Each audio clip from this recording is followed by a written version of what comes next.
अस्सलामु अलैकुम व रहमतुल्लाहि व बरकातुहू। नहमदुहु व नुसल्ली अला रसूलिहिल करीम। अम्मा बाद। क़ाल अल्लाहु तबारक व तआला फिल क़ुरआनिल मजीद वल फ़ुरक़ानिल हमीद। फ़अऊज़ु बिल्लाहि मिनश शैतानिर रजीम। बिस्मिल्लाहिर रहमानिर रहीम। वल्लज़ीन जाहदू फ़ीना लहदियन्नहुम सुबुलना व इन्नल्लाह लमअल मुहसिनीन। सदक़ल्लाहुल अज़ीम। मजहब नहीं सिखाता आपस में बैर रखना, मजहब नहीं सिखाता आपस में बैर रखना। हिंदी है हम वतन है ये हिंदुस्तान हमारा।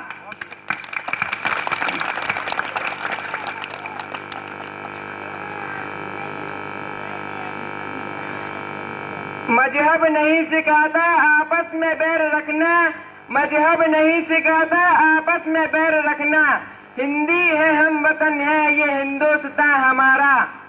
हिंदू धर्म से नफरत करो ये कुरान नहीं कहता, हिंदू धर्म से नफरत करो ये कुरान नहीं कहता। भारत की मस्जिदें तोड़ो ये राम नहीं कहता।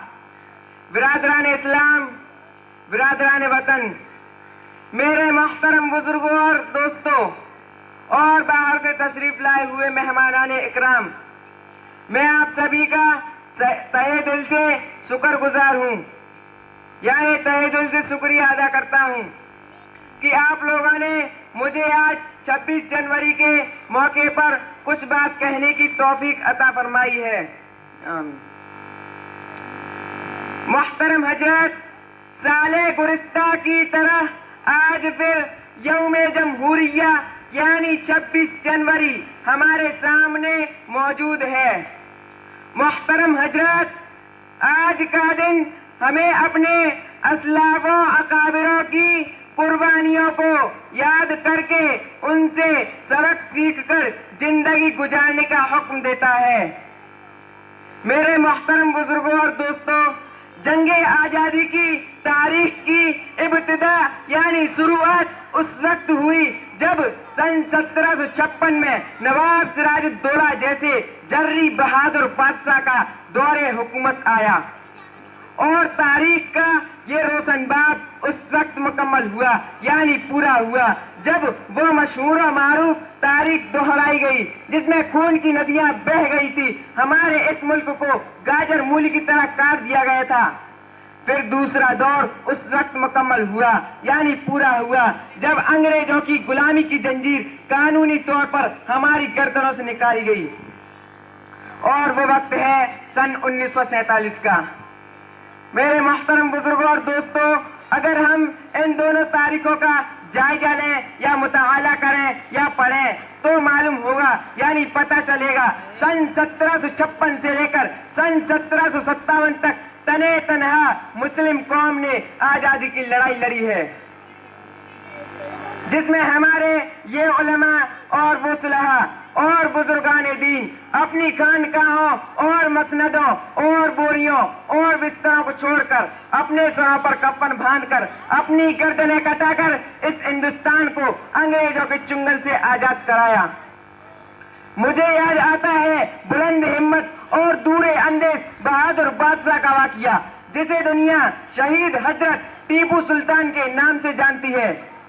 जब टीपू सुल्तान ने देखा कि अंग्रेज मुसलमानों को आपस में लड़ाकर हिंदुस्तान पर कब्जा करना चाहते थे तो टीपू सुल्तान ने अपनी बहादुरी और शुजाअत के बलबूते पर लड़ता रहा, जिसका ये कौल मेरे कानों में आज तक गूंजता रहा है कि गीदड़ की 100 साल जिंदगी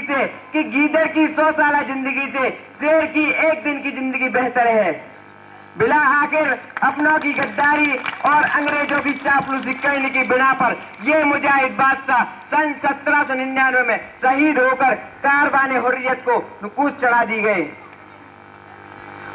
और 1857 की बगावत का अंग्रेजों ने सख्त इंतकाम लिया। मोहल्ले के मोहल्ले उजाड़ दिए, मस्जिदों को वीरान कर दिया, नाहक गोलियां चलाई।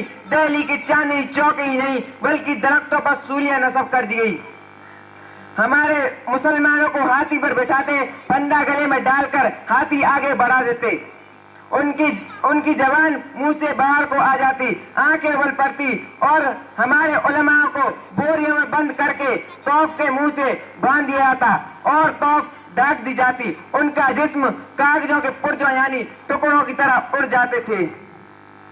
मैं इन्हीं मुख्तसर सी बातों पर अपनी तकरीर खत्म करता हूं कि टल न सकते थे अगर जंग में अड़ जाते थे, कि टल न सकते थे अगर जंग में अड़ जाते थे, पांव से रोके भी मैदान से उखड़ जाते थे।